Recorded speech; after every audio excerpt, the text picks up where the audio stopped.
اللهم إنا نجعلك في نحور أعدائنا ونعوذ بك من شرورهم.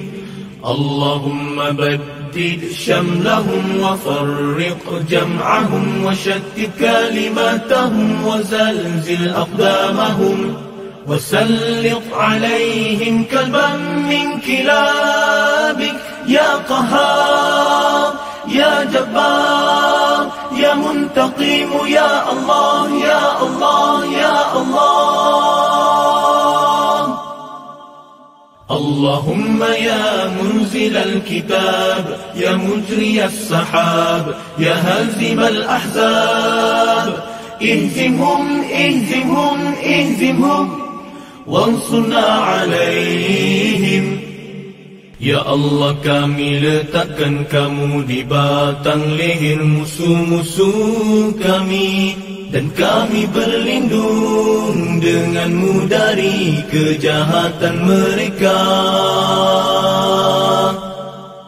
Ya Allah, hancurkan kumpulan mereka. Ya Allah, pecahkan pakatan mereka. Ya Allah, leburkan pendirian mereka. Ya Allah, musnahkan langkah mereka. Cengkamkan anjing-anjingmu kepada mereka. Ya Allah yang maha memaksa. Ya Allah.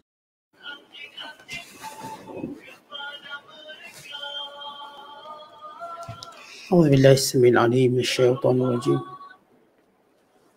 بسم الله الرحمن الرحيم. Muqaddimah Suratul Nisa. Surah ini diturunkan di Madinah, mengandungi 176 ayat. Dinamakan Suratul Nisa, perihal perempuan, kerana banyak sekali hukum-hukum mengenai kaum perempuan disebutkan di dalamnya. Intisari kandungannya menerangkan hukum berkahwin lebih daripada satu, tentang mas kahwinnya, tentang mas kahwin, perintah supaya bergaul dengan isteri dengan cara yang baik, dan jangan terburu-buru menceraikannya jika timbul perasaan benci terhadapnya. Larangan mengambil balik harta benda yang telah diberikan kepada isteri setelah ia diceraikan. Kaum perempuan juga seperti kaum lelaki, ada bahagian dari apa yang mereka usahakan. Sebabnya, kaum lelaki menjadi pemimpin awal yang bertanggungjawab terhadap kaum perempuan. Sifat isteri yang solihah, cara melayani isteri yang nusyus, yang menderhaka. Lantikan orang tengah. Semasa berlaku perselisihan di antara suami isteri untuk didamaikan. Ditegaskan pula bahawa orang-orang yang memakan harta anak-anak yatim dengan cara yang salah, samalah seperti mereka menelan api neraka, dan mereka akan beroleh azab seksa kelak. Pembahagian harta pusaka. Dalam surah ini diterangkan dengan panjang lebar tentang orang-orang lelaki dan orang-orang perempuan yang berhak mendapat harta pusaka, dan tentang bahagian yang akan didapati oleh tiap-tiap seseorang menurut cara yang telah ditetapkan oleh Allah Ta'ala. Orang-orang yang menjalankan pembahagian harta pusaka bertentangan dengan hukum syarak, diberi amaran yang sekeras-kerasnya bahawa mereka akan diseksa dalam neraka. Dalam surah ini juga diingatkan bahawa apa jua kebaikan yang engkau dapati maka ia adalah dari Allah, dan apa jua bencana yang menimpamu maka ia adalah dari kesalahan dirimu sendiri. Menurut huraian ahli tafsir, ayat ini dengan jelas menyatakan bahawa peraturan dan undang-undang alam sentiasa menuju ke arah kebaikan. Oleh kerana manusia telah diberikan akal fikiran dan tenaga untuk berusaha dan berikhtiar, maka nyatalah kalau ia ditimpa sesuatu perkara yang buruk, maka hal itu ialah disebabkan oleh tidak sempurnanya ikhtiar dan usahanya sendiri. Selain dari itu, Suratul Nisa dipenuhi dengan hukum-hukum yang diwajibkan kepada orang-orang Islam menjalankannya untuk menguruskan soal-soal hidup dan untuk menegakkan taraf mereka sebagai satu umat dalam negara yang merdeka dan berdaulat, dan juga supaya mereka berlengkap sedia pada bila-bila masa untuk menentang sebarang pengkhianatan atau sebarang serangan bersenjata dari pihak musuh. A'udzubillahi minasyaitonirrajim. Bismillahirrahmanirrahim. Ya ayyuhan nasu attaqu rabbakum alladhi khalaqakum min nafsin wahidah wa khalaqa minha zawjaha wa bassa minhuma rijalan katsiran wa nisaa'a wattaqullaha alladhi tasaaluna bihi wal arham innallaha kana 'alaykum raqiba.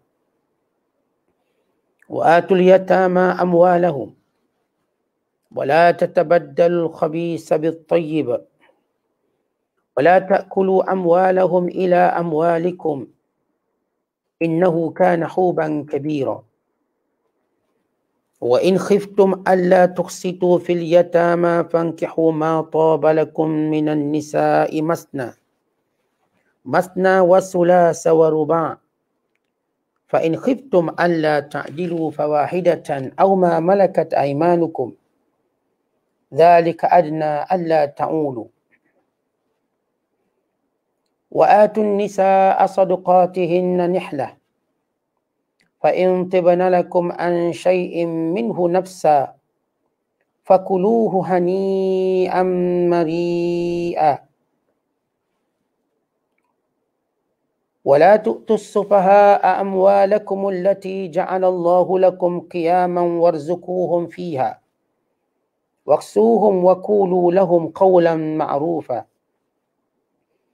وابتلوا اليتامى حتى إذا بلغوا النكاح فإن آنستم منهم رشدا فادفعوا إليهم أموالهم ولا تأكلوها إسرافا وبدارا أن يكبروا ومن كان غنيا فليستعفف ومن كان فقيرا فليأكل بالمعروف فإذا دفعتم إليهم أموالهم فأشهدوا عليهم وكفى بالله حسيبا. Sadaqallahul azim.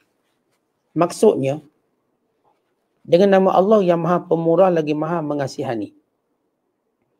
Wahai sekalian manusia, bertakwalah kepada Tuhan kamu yang telah menjadikan kamu bermula daripada diri yang satu, yakni Adam, dan yang menjadikan daripada Adam itu pasangannya, isterinya Hawa, dan yang membiakkan dari keduanya zuriat keturunan, lelaki dan perempuan yang ramai. Dan bertakwalah kepada Allah yang kamu selalu meminta dengan menyebut-nyebut namanya. Dan peliharalah hubungan silaturahim kaum kerabat, kerana sesungguhnya Allah sentiasa memerhati, mengawas kamu. Dan berikanlah kepada anak-anak yatim yang telah baligh akan harta mereka. Dan janganlah kamu tukar gantikan yang baik dengan yang buruk.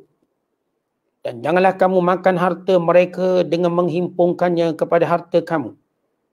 Kerana sesungguhnya yang demikian itu adalah dosa yang besar. Dan jika kamu takut tidak berlaku adil terhadap perempuan-perempuan yatim, bila kamu berkahwin dengan mereka, maka berkahwinlah dengan sesiapa yang kamu berkenan dari perempuan-perempuan lain, 2, 3 atau 4. Kemudian jika kamu bimbang tidak akan berlaku adil di antara isteri-isteri kamu, maka berkahwinlah dengan seorang sahaja. Atau pakailah hamba-hamba perempuan yang kamu miliki, Yang demikian itu adalah lebih dekat untuk mencegah supaya kamu tidak melakukan kezaliman. Dan berikanlah kepada perempuan-perempuan itu mas kahwin mereka sebagai pemberian yang wajib. Kemudian jika mereka dengan suka hatinya memberikan kepada kamu sebahagian dari mas kahwinnya, maka makanlah, gunakanlah pemberian yang halal itu sebagai nikmat yang lazat, lagi baik kesudahannya. Dan janganlah kamu serahkan kepada orang-orang yang belum sempurna akalnya akan harta mereka yang ada dalam jagaan kamu. Harta yang Allah telah menjadikannya untuk kamu semua sebagai asas pembangunan kehidupan kamu. Dan berilah mereka belanja dan pakaian dari pendapatan hartanya yang kamu perniagakan. Dan berkatalah kepada mereka dengan kata-kata yang baik. Dan ujilah anak-anak yatim itu sebelum balik, sehingga mereka cukup umur dewasa. Kemudian jika kamu nampak dari keadaan mereka tanda-tanda yang menunjukkan bahawa mereka telah cerdik dan berkebolehan menjaga hartanya, maka serahkanlah kepada mereka hartanya. Dan janganlah kamu makan harta anak yatim itu secara yang melampaui batas dan secara terburu-buru merebut peluang sebelum mereka dewasa. Dan sesiapa di antara penjaga harta anak-anak yatim itu yang kaya, maka hendaklah ia menahan diri dari memakannya. Dan sesiapa yang miskin, maka bolehlah ia memakan dengan cara yang sepatutnya. Kemudian apabila kamu menyerahkan kepada mereka hartanya, maka hendaklah kamu adakan saksi-saksi yang menyaksikan penerimaan mereka. Dan cukuplah Allah sebagai pengawas akan segala yang kamu lakukan. Muslimin dan muslimat sedang penonton yang dirahmati Allah sekalian, pada malam ini kita akan menafsirkan Suratul Nisa. Surah An-Nisa yang merupakan surah yang keempat, yang berada pada juzuk yang keempat dan juga juzuk kelima dan awal juzuk yang keenam, yang mengandungi 176 ayat. Yang surah ini dinamakan surah Madaniyah ataupun disebut sebagai surah yang diturunkan di Madinah, atau lebih tepat surah yang diturunkan selepas hijrah. Melainkan ayat 59, di mana ayat ini diturunkan di Mekah. Itu ayat innallaha ya'murukum an tu'addul amanati ila ahliha, ayat 58. Satu-satunya ayat yang diturunkan di Mekah, manakala 175 ayat lagi diturunkan di Madinah. Namun dinamakan ini sebagai surah Madaniyah kerana surah ini diturunkan selepas hijrah. Yani selepas hijrah Nabi SAW dari Mekah ke Madinah. Surah ini disebut juga sebagai surah An-Nisa'ul Kubra. Surah perempuan yang besar. Maksudnya bukan perempuan gemuk. Al-Kubra. Maksudnya surah yang agung, yang menceritakan tentang wanita. Sebab di sana ada surah Nisa As-Sughra atau disebut juga sebagai surah Nisa Al-Qusra. Iaitu surah Nisa pendek. Iaitu surah At-Talaq. Surah At-Talaq yang ada pada juzuk yang ke-28. Kerana surah An-Nisa ini banyak mengandungi hukum hakam yang berkait dengan perempuan.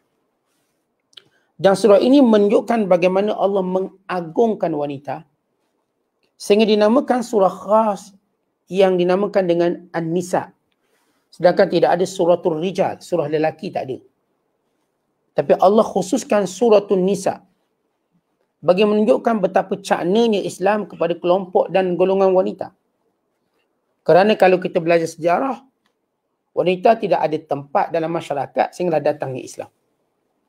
Sama ada mereka dibunuh semenjak kecil, ditanam, dijadikan tawanan, dijadikan hamba seks. Bukan dijadikan sebagai barang perniagaan dan juga barang warisan pusaka. Tapi datang Islam mengangkat wanita dengan setinggi-tingginya sehingga syurga di bawah tapak kaki ibu. Sehingga wajib lelaki mentaati wanita yang bernama ibu. Dan berlaku baik kepada wanita yang bernama isteri. dan menjaga silaturahim dengan seluruh kaum wanita, sama ada adik-beradik ibunya, anak-anak saudaranya, ibu-ibu saudara sebelah lelaki dan sebelah perempuannya.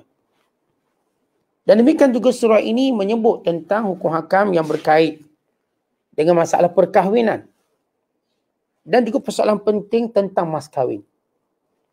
Ketika mana sebahagian umat mewajibkan mas kahwin itu kepada golongan wanita yang perlu bayar pada lelaki. Ada setengah ajaran agama, perempuan kena bayar mas kahwin pada lelaki. Tetapi Islam mengangkat darjat wanita dengan meletakkan kewajiban mas kahwin itu kepada lelaki yang diberikan kepada kaum wanita. Dan tidak boleh diambilnya melainkan dengan pemberian yang ikhlas daripada kaum wanita tanpa ada paksaan. Dan demikian juga surah ini menceritakan tentang hukum hakam yang berkait dengan harta pusaka yang perempuan juga memilikinya. Dan demikian juga hukum berkait dengan cerai berai. Perintah Allah supaya tidak menzalimi wanita sesudah diceraikan. Dan bagaimana Allah mengajar dalam surah ini perdamaian dalam menghadapi kerana rumah tangga. Sebagaimana surah ini menceritakan tentang ta'adduduz zaujat, yakni poligami. Satu-satunya surah yang bercerita tentang keharusan berpoligami pada ayat yang ketiga yang kita akan tafsirkan nanti. Maka pendek katanya, surah ini mengandungi banyak hukum hakam. Sama ada hukum hakam yang berkait dengan perkahwinan, dengan perceraian, dengan harta pusaka, berkait dengan rumah tangga, bagaimana penyelesaian yang baik. Segala hukum hakam yang juga berkait dengan perkara-perkara yang lain, termasuklah dalam bab peperangan. Maka ini merupakan surah yang syarat dengan hukum hakam. Dan kita lihat bagaimana Allah memulakan surah ini. Bila Allah menyebut, Ya ayyuhan nas, wahai manusia. Ittaqu rabbakumul ladzi, takutlah kamu semua pada Tuhan kamu yang menjadikan kamu daripada jiwa yang satu. Surah ini menjawab persoalan asal-usul manusia. Ketika mana manusia tercari-cari, siapakah manusia awal di dunia? Setengah mereka membagikan zaman pada zaman batunya, zaman gangsanya, zaman logamnya, zaman besinya. Mereka namakan sebagai zaman paleolitiknya, zaman mesolitiknya, neolitiknya dan paleolitiknya. Dan juga pembahagian-pembahagian untuk mencari siapa manusia pertama. Ahli ekologi cari, duk cek, ini Peking Meng, ini Jawa Meng, ini Perak Meng. Dengan fosil-fosil yang dijumpai, masih mencari siapa manusia terawal. Maka Allah jawab. Ada benda-benda tuan-tuan tak perlu nak kaji banyak, duk habis masa. Kerana untuk mengetahui asal-usul dengan tujuan dan mesej yang jelas. Ada ahli sejarah duk cari asal-usul manusia, mesejnya apa? Tak ada mesej. Cuma penemuan kosong. Mereka kata di sini pernah ada tamadun sekian tahun. Apa mesejnya? Tak ada. Islam bila menyebut tentang asal-usul manusia, wahai manusia, takutlah pada Allah. Kamu semua berasal daripada satu keturunan. Daripada satu makhluk namanya Adam. Kemudian Allah Ta'ala menciptakan daripada Adam isterinya. Kemudian bermulalah beranak pinak daripada pasangan ini. Artinya di sini nak tunjukkan bahawa kesamaan manusia. Sebab itu Allah menyebut takutlah pada Allah. Kerana nilai manusia itu bukan pada bangsanya, bukan pada kaumnya, bukan pada keturunannya, bukan pada hartanya, tapi pada takwa. Kerana itu Allah mengingatkan kembali, wahai manusia, takutlah kamu pada Allah yang menciptakan kamu daripada satu makhluk dan dijadikan isteri, lalu kamu berkembang biak menjadi lelaki dan menjadi perempuan. Tuan-tuan, jelas Allah menyebut asal-usul dan tujuan Allah menyebut asal-usul manusia. Pertama, supaya kita bertakwa pada Allah. Yang kedua, supaya kita nampak manusia ni sama. Dan yang ketiga, supaya kita berlomba-lomba dalam mencari keistimewaan yang akan memuliakan kita. Apa dia? Bukan keistimewaan harta. Harta tak akan memuliakan kita. Bukan bila seorang banyak harta, dia cenderung menghina orang lain. Bukan pada keturunan, kerana seorang bila duk cari keturunan, maka dia akan cenderung juga menghina orang lain. Tapi cari takwa. Kerana takwa tidak akan menjadikan seorang cenderung menghina orang lain. Sebab itu dalam Hajjatul Wada, di antara perkara yang Nabi SAW berkata kepada jemaah haji waktu itu, kata baginda SAW, ya ayuhan nas, inna rabbakum wahid wa inna abakum wahid, ala la fadla li arabiyyin ala ajamiyyin wala ajamiyyin ala arabiyyin wala li ahmara ala aswada wala li aswada ala ahmara illa bittaqwa inna akramakum indallahi atqakum. Ala hal ballagtu? Qalu bala ya Rasulullah. Qal fayuballighi syahidul ghaiba. Maksudnya, wahai manusia, Tuhan kamu satu, ayah kamu juga satu. Ketahuilah tiada bezanya orang Arab berbanding ke atas orang ajam bukan Arab, ataupun orang bukan Arab ke atas orang Arab. Tidak juga ada perbezaan orang merah atas orang hitam, atau orang hitam atas orang merah, yang orang putih merah kemerahan, melainkan dengan bertakwa. Ketahuilah orang yang paling mulia di sisi Allah itu ialah orang yang paling bertakwa. Apakah aku telah sampaikan? Maka jawab para sahabat, ya Rasulullah, engkau telah sampaikan. Lalu kata Nabi SAW, yang hadir di sini sampaikan kepada yang tidak hadir. Sampaikan apa? Bahawa Tuhan kita satu, bapa kita satu, kita daripada keturunan yang sama, tidak ada beza bangsa, keturunan, warna kulit, budaya. Yang membezakan kita ialah perbezaan yang memuliakan kita, takwa. Bukan perbezaan yang memenatkan kita lalu menghina orang lain. Maka kata Nabi SAW, apakah aku telah sampaikan pada kamu? Maka yang hadir, tolong beritahu. Jelas, Allah Ta'ala nak beritahu supaya kita bertakwa pada Allah kerana asal kita daripada makhluk yang sama. Sebab itu disebut dalam hadis yang lain, kullukum min Adam wa Adam min turab. Semua kamu daripada Adam, dan Adam itu daripada tanah. Tujuannya apa? Pertama, untuk tunjuk persamaan. Yang kedua, untuk tunjuk tawaduk, rendah diri. Tuan-tuan, kita berasal dari tanah. Minha khalaqnakum wa fiha nu'idukum wa minha nukhrijukum taratan ukhra. Daripada tanah aku ciptakan kamu, kata Allah. Dan kepada tanah kamu kembali. Dan daripada tanah kamu dibangkitkan semula. Jadi pertama kita tahu kita sama. Yang kedua kita mesti merendah diri sebab kita asal daripada tanah, daripada pasir yang dipijak-pijak. Dia tak ada apa pun lebih kita. Sebab itu tuan-tuan, bila kita mati, mana kita? Lubang kubur. Lubang kubur kat mana tuan-tuan? Bawah. Tempat orang pijak. Maksudnya atas bumi yang orang duk pijak setiap hari. Walaupun kita dilarang pijak kubur, berdosa haram. Tapi gambaran, kita berada di bawah tempat di mana orang pijak. Atau tempat di mana orang tak pandang kita. Oleh sebab itulah Allah Ta'ala mengajar kepada manusia. Baik, apa sebab Allah menyebut tentang takwa? Kalau kita lihat akhir surah An-Nisa, akhir surah Ali Imran, disebut tentang sabar. Wahai orang beriman, sabarlah, kuatkan kesabaran. Dan menyebut kelebihan orang yang bertakwa. Maka di sini Allah Ta'ala nak kembalikan manusia kepada persamaan. Sebagaimana kata Nabi SAW, An-nasu sawasiyah. Manusia ni sama. Ka'asnanin mushti, seperti gigi-gigi sikat. Kita sama. Tuan-tuan, kenapa kita perlu tengok kita sama dulu? Supaya kita tak ada keinginan menghina orang. Itu penting. Bukan dalam dakwah. Berjayanya Nabi SAW berdakwah, kan Nabi berjaya bawa persamaan. Nabi bukan dakwah dalam menghina orang untuk mengajak masuk Islam. Tidak. Menunjukkan persamaan, menunjukkan penghormatan. Sehingga dihormati hamba abdi. Dihormati orang miskin. Dihormati orang yang tak ada pangkat, tak ada harta. Dia letakkan mereka sama dalam saf solat.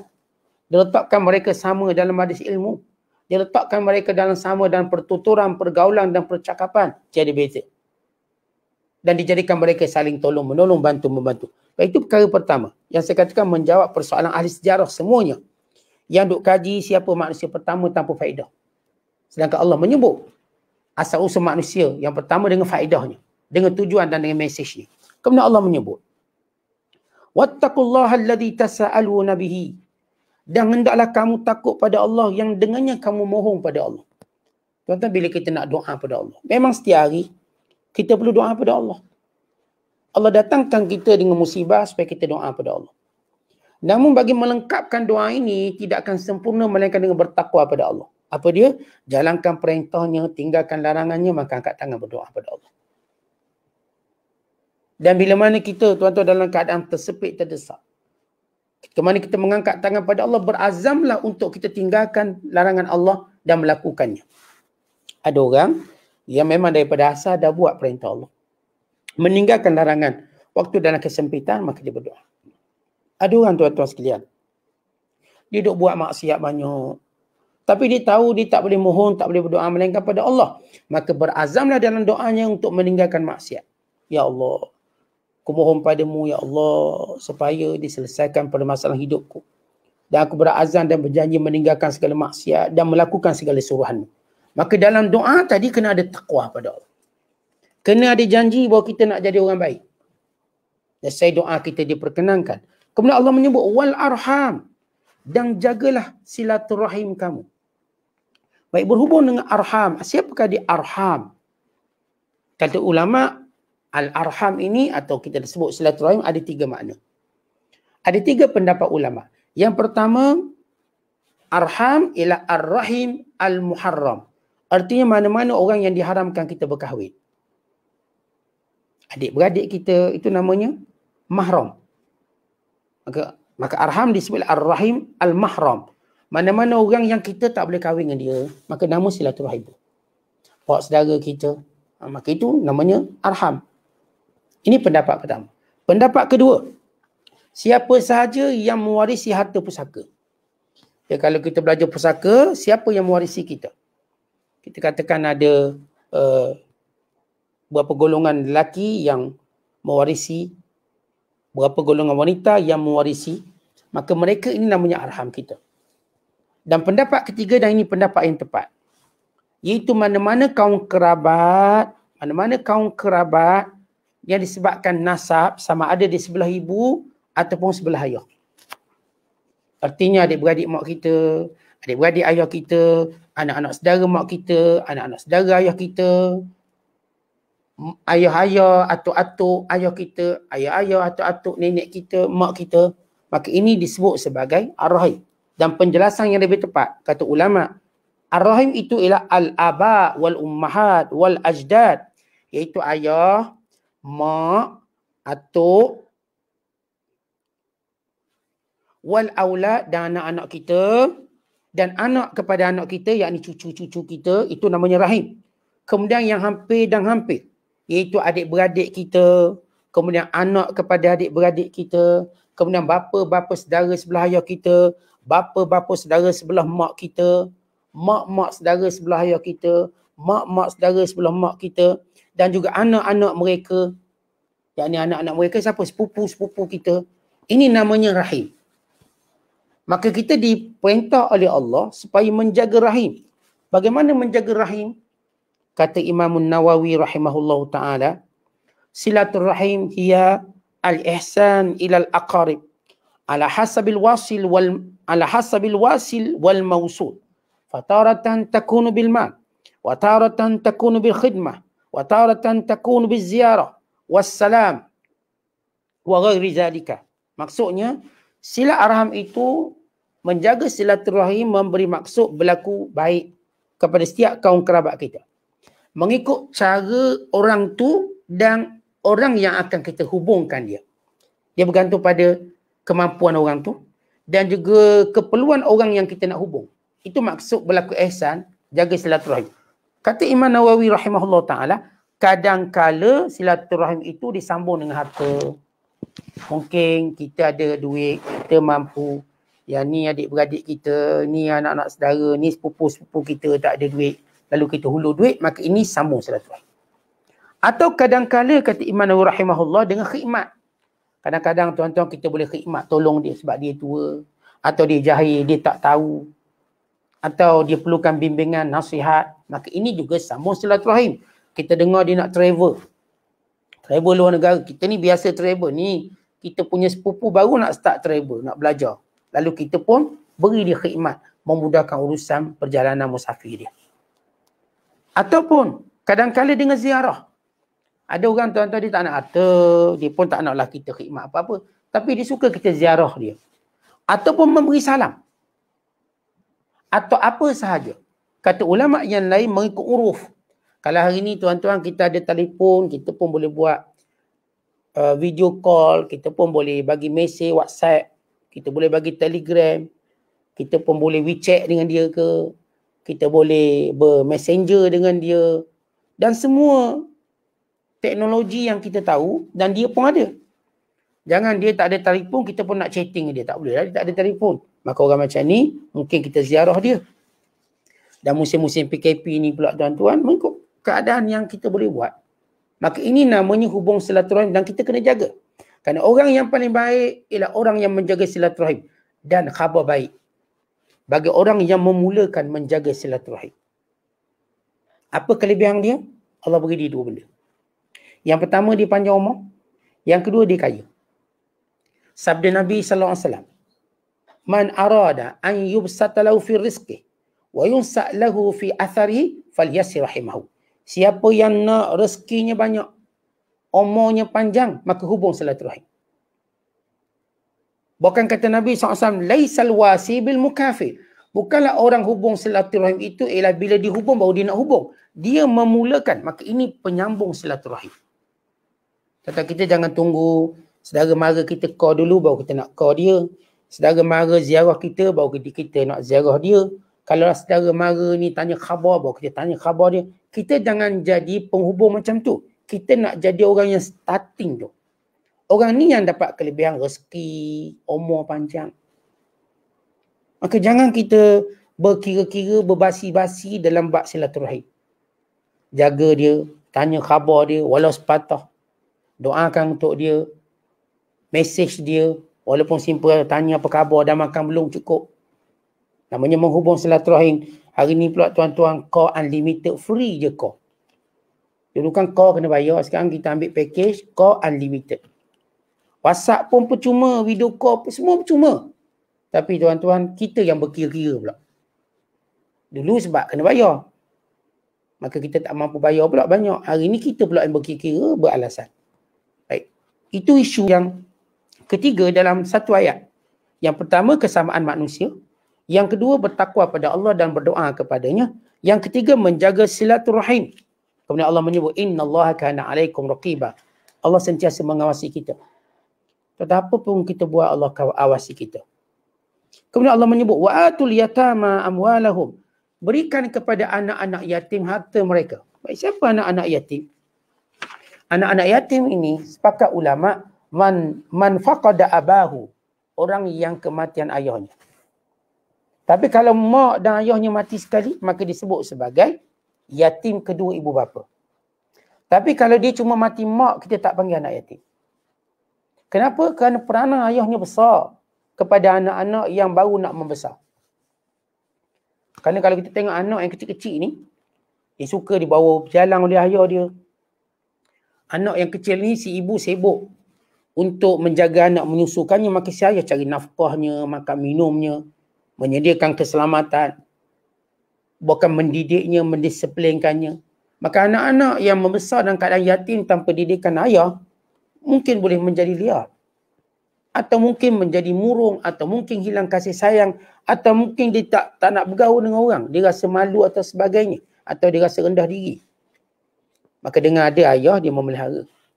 Kan itu kita lihat Nabi SAW menyebut tentang banyak kelebihan menjaga anak yatim. Sehingga Nabi kata apa? Ana wakafil yatim kahataini fil jannah. Aku dan penjaga anak yatim seperti ini dalam syurga. Dan riwayat Nabi buat macam ni. Ni dengan sini. Dalam syurga nanti berjiran.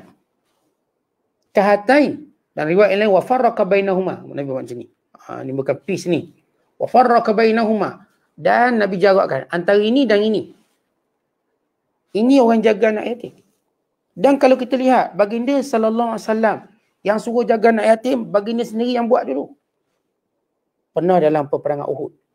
Satu ketika, Nabi jumpa seorang budak namanya Bashir bin Aqrabah al-Juhani.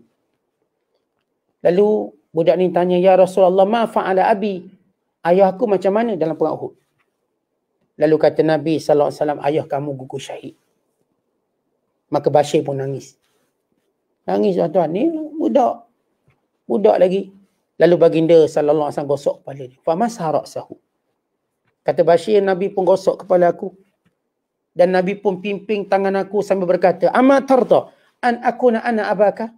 Suka tak kamu aku jadi ayah kamu? Dan Aisyah ini menjadi ibumu? Maka Bashir cukup gembira. Kerana aku dapat ayah Rasulullah. Ayah baru, ayah angkat. Ibunya Aisyah. Kita lihat bagaimana Rasulullah menggembirakan anak yatim. Bayangkan anak dengar ayah mati. Allah, down. Budak pula. Tapi Rasulullah SAW pegang budak ni. Gosok kepala dia. Nabi kata, apakah kamu tak suka aku jadi ayahmu? Aku ambil tempat ayahmu. Dan ini Aisyah menjadi ibumu. Maka gembira Bashir bin Aqrabah Al-Juhani radhiyallahu ta'ala anhu. Dia mendapat ayah yang lebih baik. Rasulullah SAW. Dan bila berlakunya peperangan Mu'tah. Sahabat-sahabat besar.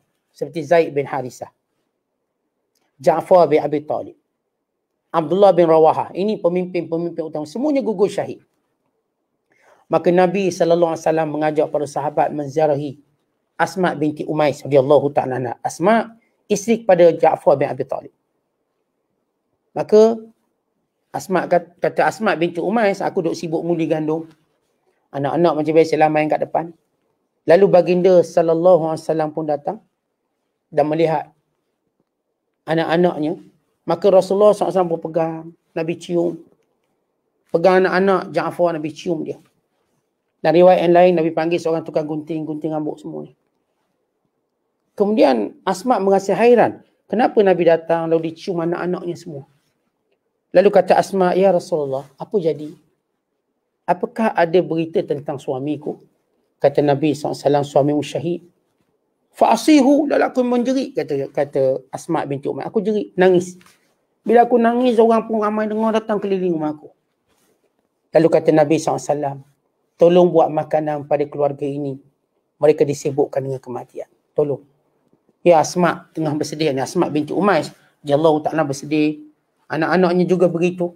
Maka Rasulullah kata, tolong buat makanan untuk Asma dan keluarganya. Kan dia disibukkan dengan berita kematian. Tapi apa yang Rasulullah buat pada anak yatim? Nabi cium anak-anak yatim. Bukan Nabi panggil tukang gunting rambut, beri makan cukup-cukup. Kita lihat akhlak baginda SAW kepada anak-anak yatim. Oleh sebab itulah Islam memuliakan anak yatim. Dan meletakkan hukum hakam tentang anak yatim ini dengan begitu detail. Supaya tidak ada seorang pun yang menzalimi anak yatim. Siapa pun dia. Supaya kita tahu tingginya anak yatim, mulianya anak yatim. Sehingga Nabi SAW berkata, aku berjiran dengannya. Aku bersahabatnya dengannya dalam syurga kelak. Kali itu Allah menyebut, wa'atul yatama amwalahum. Berikan kepada anak yatim itu harta mereka. Wala tatabaddalu khabisa bit-tayyib. Jangan duk tukar yang buruk. Jangan kamu tukar, kamu ambil yang baik. Kamu beri yang buruk. Wala ta'kulu amwalahum ila amwalikum. Jangan kamu memakan harta mereka, mencampur adukkannya. Sesungguhnya perbuatan itu dosa besar. Baik, selepas Nabi SAW menyebut tentang kelebihan menjaga anak yatim. Dia jaga anak yatim ini termasuklah jaga harta dia. Siapa yang jaga anak yatim ni? Tuan-tuan, yang jaga anak yatim lah mak dia lah. Kadang-kadang yang mati suami dia, maka mak dia akan jaga. Dalam pembahagian pusaka, mak dia cuma dapat 1/8. 7/8 lagi hak anak-anak. Ini kalau dikira dia tak ada mak ayah. Si mati tak ada mak ayah. Kalau si mati ada mak ayah, maka mak akan dapat 1/6, ayah akan dapat 1/6. Maka yang baki itu, dipanggil asabah, akan dikongsi anak lelaki dan perempuan dengan sekali ganda. Baik, biasanya mak jagalah. Mak ni. Maka si ibu sekarang sedang menjaga harta anak yatim. Maka jangan dicampur hartanya dengan harta anak yatim. Atau kadang-kadang ibu pun tak ada, yang ada bapak-bapak saudara. Atau wali-wali yang menjaganya. Maka ingat, hartanya jangan kamu campur dengan harta kamu. Atau kamu tukar. Tengok anak yatim ni ada tanah tepi sungai lawa. Kita pun tukar. Kita bagi tanah tepi kelapa sawit. Tu tanah kita tapi kita tukar nama. Maka kata Allah, jangan nilai yang baik harta anak yatim kamu tukar dengan nilai yang tak baik yang kamu punya. Tapi kalau sebaliknya tak apa. Anak yatim tanah dia ni tanah kelapa sawit. tak subur. Kita tak apalah, si anak yatim ni saya nak bagi tanah yang kat sini lebih baik. Sebab tanah ni ialah tanah yang subur, sama luas, bahkan lebih mahal. Nak tukar lebih baik tak apa. Tukar lebih buruk tak boleh. Kemudian kadang-kala harta anak yatim dicampur adukkan, maka kalau dicampur aduk untuk dia memakannya tak boleh. Contoh, dia ambil harta anak yatim ni ada berapa? 30,000, dia pun simpan tabung haji, kan dapat bonus. Duit dia 1,000 je. Duit anak yatim tadi 30,000, dapatlah bonus. Bonus dapat 4%. Maka dapat 4%, dia ambil ke dia bonus tu? Jangan. Jangan dicampur aduk untuk kamu mendapat lebih harta tadi. Dia melabur kat ASB ke ASN ke, dia pun ambil lebih hang tadi. Dicampur harta dia cuma ada 1,000, harta anak yatim 30,000. Maka dia pun ambil untung lebih. Atas dasar duit dia ada dalam tu. Jangan. Cukup ambil bahagian kamu. Berapa persen atas nama 1,000 dan berapa persen atas nama 30,000. Artinya sama ada menukar-nukarkannya atau cuba mengambil faedah daripada harta anak yatim. Dia ambil harta anak yatim, dilabur satu tempat, untung tu dia ambil. Maka haram. Innahu kana huban kabira. Sesungguhnya ia adalah satu dosa yang besar. Okay, ini mukaddimah penafsiran surah An-Nisa. InsyaAllah kita akan sambung balik ayat yang ketiga sehingga ayat ke-6. Sebab ayat ketiga ni ceritanya poligami, kena panjang sikit. Ramai orang nak tahu tentang poligami ni, lelaki atau perempuan dan sejarah poligami. Kerana kita terbatas waktu ini, insyaAllah kita akan cerita sejarah poligami, bagaimana Islam mengharuskannya, apakah syarat-syaratnya dan apakah yang mendengar ni layak atau tidak yang dengar. Yang bercakap insyaAllah layak, yang dengar layak atau tidak. Wallahu bisawab. Assalamualaikum warahmatullahi wabarakatuh.